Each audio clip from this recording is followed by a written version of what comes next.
It is Super Bowl week.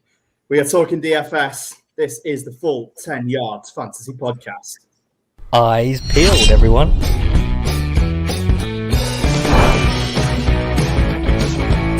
Welcome to the Full 10 Yards Fantasy Football Podcast.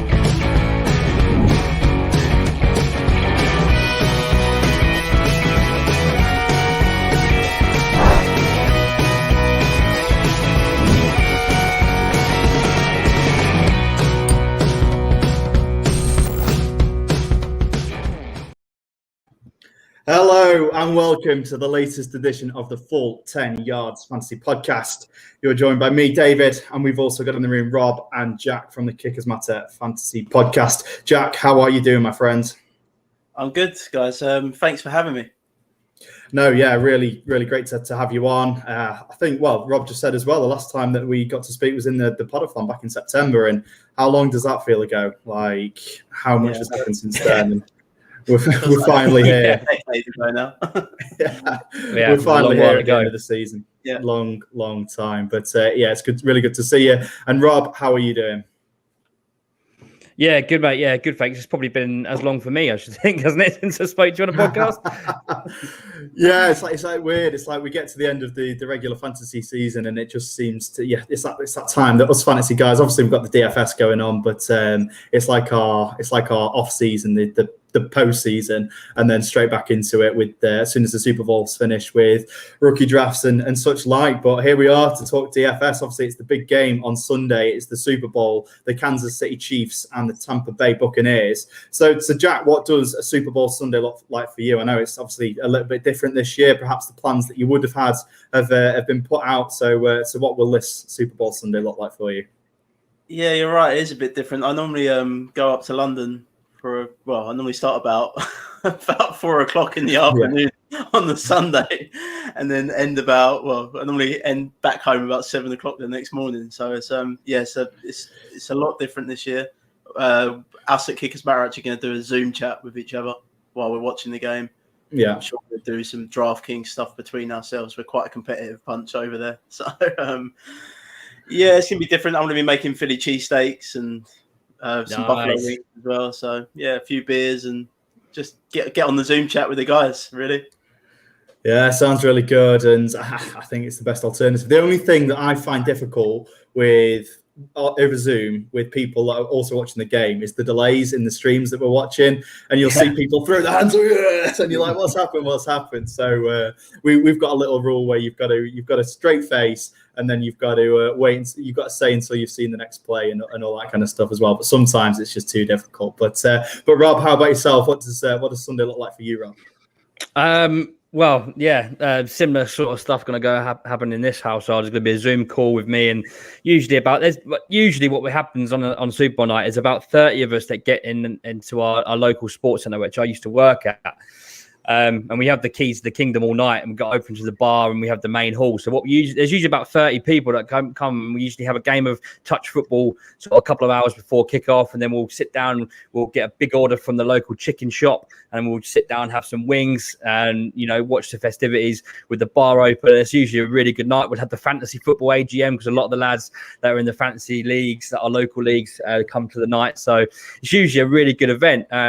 Unfortunately, not happening this year. So this year, I've ordered £45 worth of candy from an American store, which got delivered yesterday. So I've got some Tootsie Rolls, and I've got some Jumping Jacks, and I've got some Twizzlers, and I've got the works ready to go, some Mountain Dew. So that is going to be me. I've got my Indianapolis Colts snack helmet, which has been obviously the talk of the NFL UK over the last couple of weeks. This is my baby here, which has been self-customized.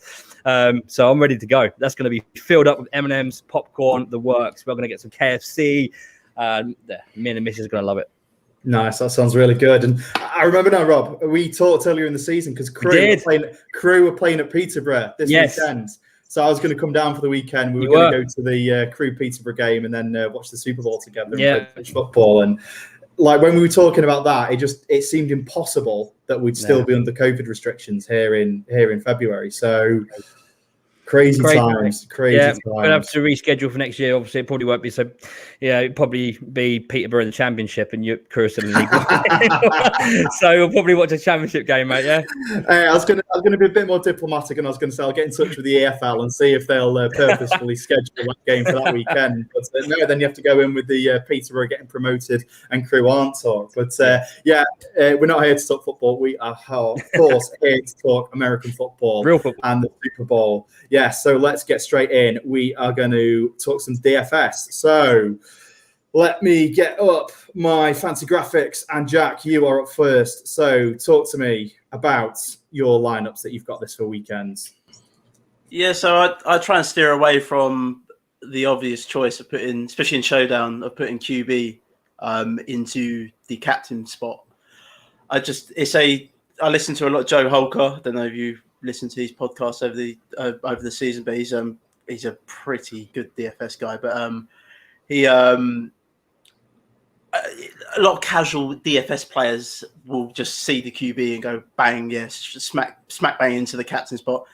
I just think it's best to be different, especially on a slate like this. It's a one-game slate, and yeah, Tyreek Hill. His stat line. I just saw his stat line against the Buccaneers earlier in the season. I mean, I'm not expecting him to do that again. I'm sure they've learned, but he was on pace for 1,000 yards after the first quarter. Was it like 262 yards, receiving yards, and 3 touchdowns in that game, or something? Yeah. Absolutely. It was mad. No. Yeah, So I will always steer away from the QBs. Doesn't mean I won't play the QBs in the flex, because you can see I've got Patrick Mahomes in both lineups, but I've steered away. Fournette is in my captain spot in that lineup too there, because the Chiefs have allowed over 90 rushing yards in the last 6 games that they've played to running backs in each game. Sorry. So I quite like playoff Lenny there. He went up against the Packers. And it's just what I do kind of thing with DFS. I'll steer away. Rob Gronkowski for me is seeing the red zone targets for the Buccaneers over Break. Break's a lot more expensive on this slate. It's 4,800. So I mean, Gronk is touchdown or bust at this point in his career, and that's kind of what I'm hoping with that play there. And this could very easily be McCole Hardman going off in this game this week. The Buccaneers secondary can be had. So I just think if you when you play Showdown Captain, you need to be different. You need to do what others are not going to do. Yeah, exactly. And this week, of course, like you've said, there's no classic mode because we've only got the one game this week, and here we are with the Showdown Captain, and you've got to. The pressure is on to get that captain right, and like you said, the amount of people that are going to be captaining Patrick Mahomes this week, it's important to go that little bit different. And yeah, I really like Tyreek Hill, and let's hope lightning does strike twice. Antonio Brown, he's in the Super Bowl. Who would have thought it a couple of years ago when he was still in Pittsburgh? I just love the fact that this is Bell versus Brown. Like, what a storyline this is. But how much Bell do you think we're going to see? How much Bell do you think we're going to see in this one, if at all, Jack? I don't think you're going to see much of Le'Veon Bell. I think this is going to be if the Chiefs use their running backs, they're going to use Darrell Williams, who's looked pretty good down the stretch for them. I'm not a CEH guy. I wasn't all off season. I still have the same concerns with CEH that I did in the off season, and it's not to say he's a very talented running back, but the Chiefs don't utilize their running backs that way, and Darrell Williams is doing what Damian Williams done last year for them in the playoffs. Yeah. Yep. Yeah, like 13 points. He's averaging 13 points and 13 carries to Darrell Williams in the playoffs. So I'm sure we'll talk about him a little bit more later. But Le'Veon Bell. It's unfortunate that we won't see Bell and Brown featured in this one, but obviously one of the best storylines headed into this one. So, Rob, we go over to you, and yes. Let's hear your thoughts on this one, please. Yeah, well, never put a quarterback as a captain. Oh, hang on. I'm not saying it doesn't work. It can work. I'd just like to be different. I thought I'd yin and yang on this one, to be honest. I thought I'd go lineup one is the obvious, Patrick Mahomes. I called it on the podcast Wednesday Wednesday, the live show that we did for the full 10 yards, I said that Travis Kelce was going to be the MVP, the out there bet. And I think he's going to have a great game. I said that I thought that the outsider bet was for Travis Kelce to have 3 touchdowns. So if he's going to do that, then you've got to want him in your DraftKings. Interesting, you mentioned Darrell Williams. Obviously, you can see I've got him in both lineups because I think exactly what you just said, Jack. He's had a fantastic stretch run. I think he'll be given every opportunity in the Super Bowl. I think he deserves it. I think he's done exactly what you said. He's the the other Williams for Damian Williams. That's on. Darren Williams. Who's Darren Williams? Is he a player? No, I don't think so. So yeah, Damian. He was exactly that. So that's why I've stuck him like glue in both teams. Mahomes is in both teams just because. He's just brilliant, isn't he? You can't get away from what Mahomes did. Even though I am sporting a Brady shirt in the background, as you can see, I don't get it out very often. But yeah, no, Travis Kelce for me is the big player. And then Scotty Miller is the cheap option. I haven't seen an update on Antonio Brown. I'm guessing Antonio Brown is playing, but Scotty Miller is one of these guys that quite easily could have a 70-yard touchdown. It happens. He's that kind of player. He's boom or bust. So this is the kind of thing you have to do for DFS. You have to put in your boom or bust players. And on the flip side, on lineup 2, you can see I've got Ronald Jones there at 2,200. That is, again, a boom or bust play because we don't expect him to get the work. We expect Fournette to get to work. But what happens if Fournette gets injured in the first play? What happens if Ronald Jones takes his first opportunity for a 60-yard touchdown? All of a sudden, he's got the rock for the rest of the game. Stuff can happen like that. So, that just explains my 2 different lineups there. But Travis Kelce is the guy that I cannot get enough of. I watched a lot of tape of the previous game between these two, and like Jack mentioned earlier, it was a bloodbath from Tyreek Hill going 269 yards. Kelce had 82 yards from 8 receptions. I wonder if I can't remember the guy who was marking Tyreek Hill, but I wonder if they take him off and put Murphy Bunting on him this time, or another piece, because obviously he lit up. God, I can't remember his name. Can anyone remember the cornerback's name in that game? Bucks cornerback. No, it escapes me too. Anyway, so I wonder if they're going to flip that around, and that Hill might have a more difficult game this time around, which will then obviously open up Travis Kelce across the middle, because that is how they work. If Tyreek Hill's not open, they go to Kelce. If Kelce's not open, they go to Tyreek Hill. That's why they're so productive on offense. That's why they're so dangerous. And Travis Kelce for me he's going to be the beneficiary of that. I think he's going to have a massive game over the middle. I think he's going to give the linebackers a hell of a job to do.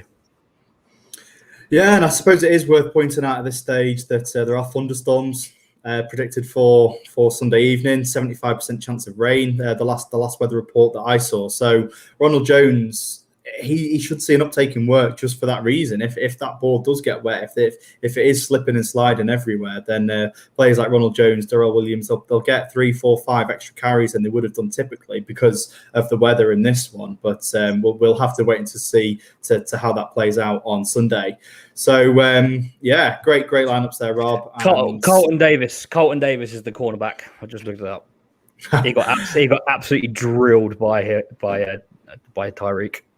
I'm not surprised. Tyreek Hill, what an absolute athlete. And I was going to say, but I'd try to imagine trying to cover Tyreek Hill, but I can't imagine a scenario where I'm playing cornerback trying to cover.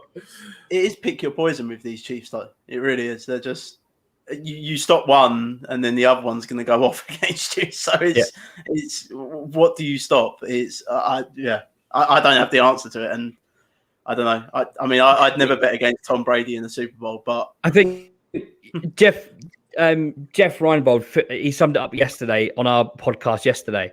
He summed it up perfectly. He said, look, Sammy Watkins is their 3rd wide receiver. Okay, maybe even 4th if you're, he is your 3rd receiver in that offense, and he is brilliant. He's still brilliant.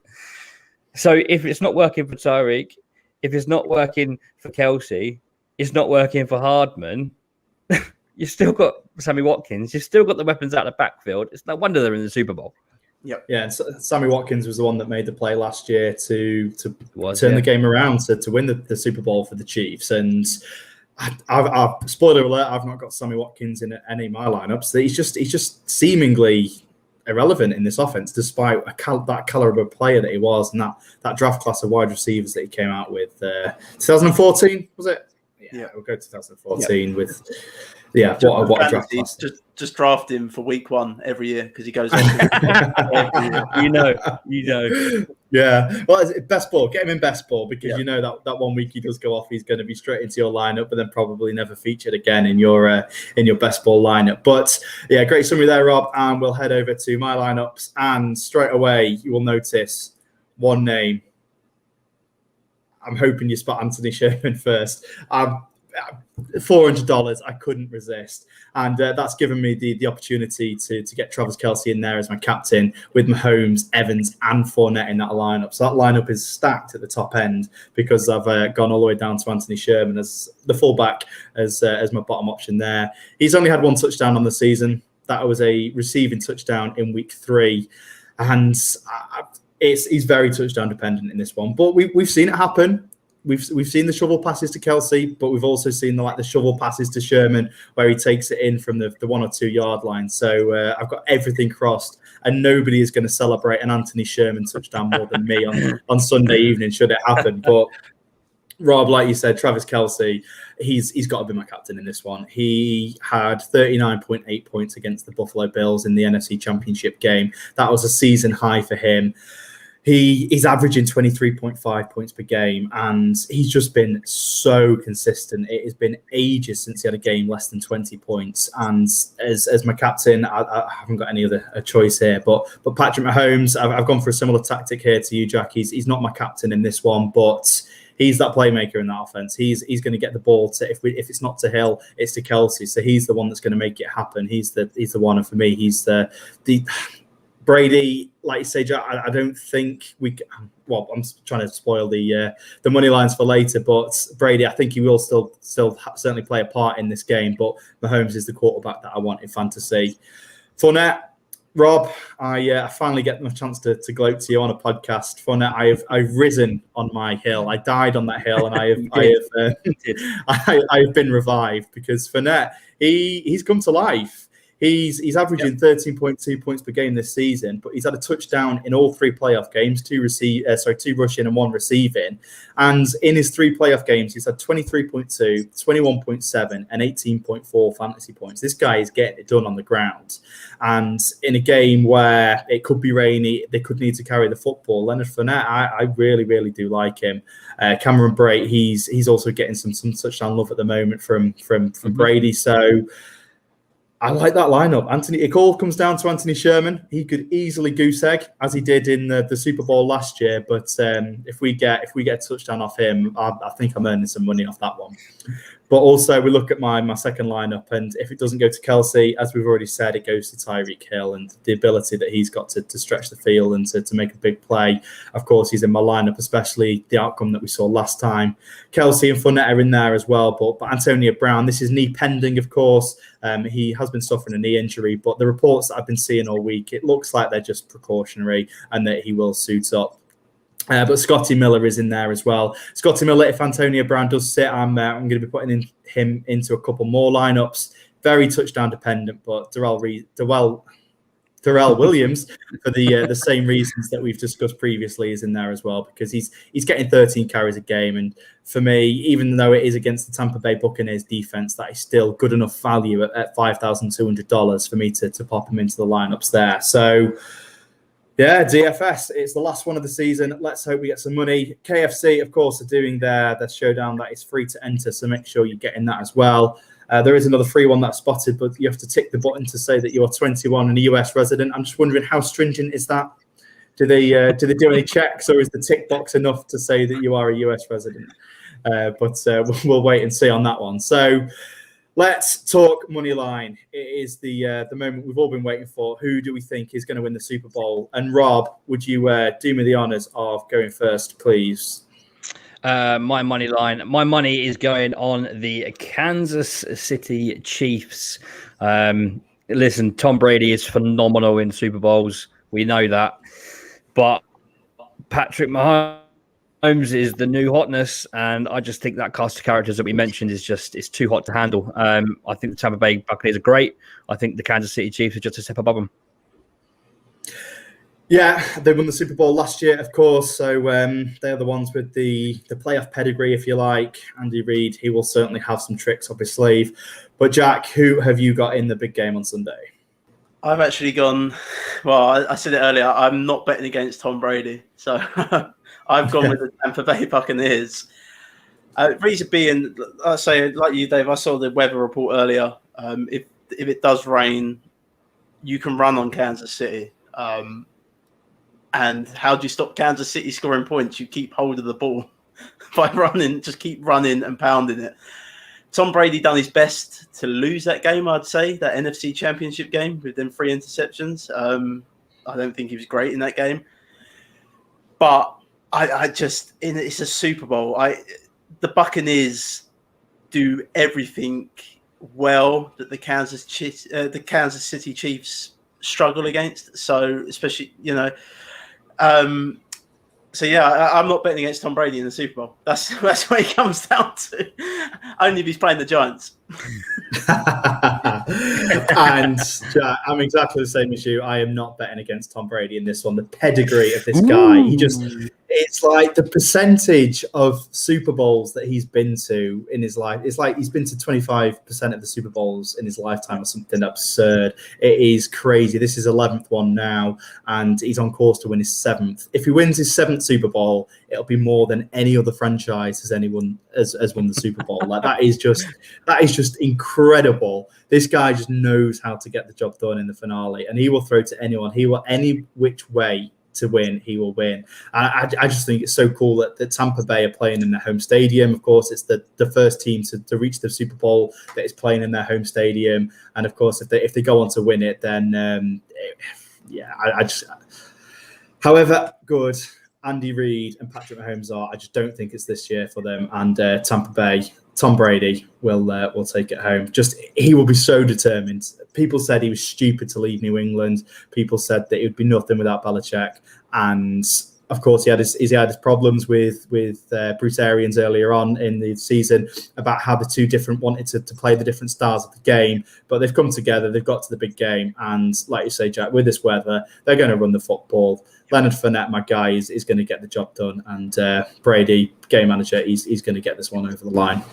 They just do everything well. Like if you look, just to butt in again, sorry, but if you look at the tight ends, the Chiefs struggle against tight ends. You got two dangerous tight ends in Brady and Gronkowski in this game as well. So if that's the game plan, it sounds great, but I mean, you need to keep the ball out of Patrick Mahomes' hands at the end of the day. That's how you win this game.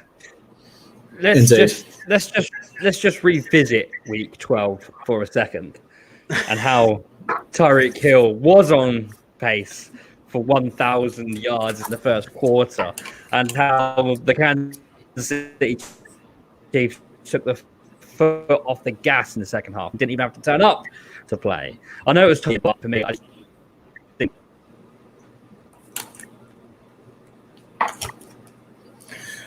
I think we're losing Rob there. His internet seems to be dipping out. But am I back? I think sorry. You are back, Rob. I've got a very bad internet signal, so I apologise. Yes, no, I was just saying Week 12 matters. Yeah, but does lightning strike twice? That's the all important question, and we're probably going to see some lightning in Tampa Bay on Sunday. But you know the ice hockey team are called Tampa Bay Lightning, right?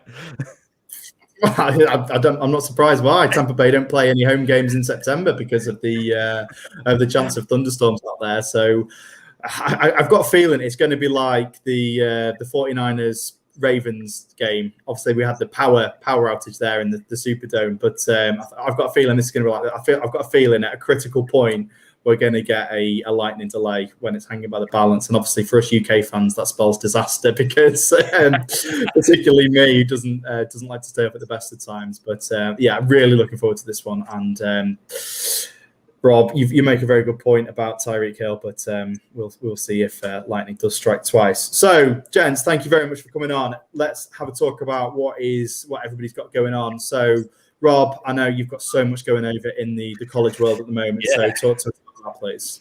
Yeah, I'm really hoping my internet signal stays intact for this little bit. We've been working really hard, the 5 of us over at 14 Yards College. We are devising a 200+ page guide for you guys to purchase in March. It's going to be a scouting report guide, so you're going to get every single player that's going to get drafted in the NFL draft. We have scouted every single one of them between the 5 of us. I've designed these cards that we've put on that you can buy in the PDF, so it's available on your phone. Details, prices, and stuff are to be announced, but it's coming. It's coming in March. We've worked so hard. I've been doing it since November, and it's starting to come together now. And it looks really good, if I may say so myself. But yeah, basically, you're going to get over 200 players fully scouted with scouting cards with all the measurables on there. You've got strengths, weaknesses, what college they were from, what style they are. It's just full and loaded with statistics and breakdown. So you're going to get, like I said, over 200 draft profiles coming your way in March. Keep your eyes peeled. Yeah, really great. And particularly for fantasy players, if you play Devi, Dynasty, even if you just redraft, it's really important to know who these guys are coming into the draft, where the best landing spots are for them. And yeah, we know Trevor Lawrence is going to the Jaguars and he's the 101 in Superflex leagues. We know that. That's just one of those things. But that's the first pick of a draft of 3-4 rounds. So it's really important to know who you're drafting from then on, because chances are you haven't got the 101 pick and it gets a little bit murky the further into the draft. But that kind of tool is really beneficial to that for fantasy players. So it's good. You're going to be able to sit there on draft night and your team's going to draft a player and you're going to go, who's that in the 5th round? I've never heard of him. And you can click on the guide and you can go to whatever position and you'll find him and you'll get our grading and everything like that. We've put so much time and effort into it. It's well worth it, if I may say so. So it's going to be a good handy little tool to have on your phone when draft night comes around. Perfect. So, Jack, what have you got going on over at the Kickers Matter? I saw the state of the franchise last night with the Green Bay Packers, but what else is in the pipeline over there? Yeah, so we're just going to continue with that. We're going to run through all the franchises. We've done the whole of the NFC East. We've done the Jets. How we managed to speak about the Jets beyond me, but we did. And obviously we've done the Packers last night, so we're just running down all 32 teams there. We had a bit of a hiatus this year. We've been going for 2 years solid, and just a bit of a strange year. So we had a bit of a hiatus, but we are back properly now and back better than ever. And on Saturday I'm doing Podomania too. So starting at 12, ending at 12. There's still a few spaces available, so if anyone wants to jump in, just drop me a DM. Don't have to talk about fantasy. You can talk about anything NFL, anything college ball, whatever you like. And my good pal, John at Designs 2 Please has done a load of t-shirt designs for us for that this time. So get involved with that. All money raised from that goes to cancer research and Mind Charity. Fantastic, great work for those causes. So that is it. Super Bowl. Next time we speak, we will know who has won the next Super Bowl between the Kansas City Chiefs and the Tampa Bay Buccaneers. DFS lines, I will be posting them onto the socials so you've got them to hopefully earn yourself a little bit of cash to pay for the £45 worth of sweets that Rob's got on his way. But great stuff. Can't wait. Thank you very much for listening. I've been David. Make sure you're following us on the socials. Jack, Rob, thank you very much, and we'll see you very soon.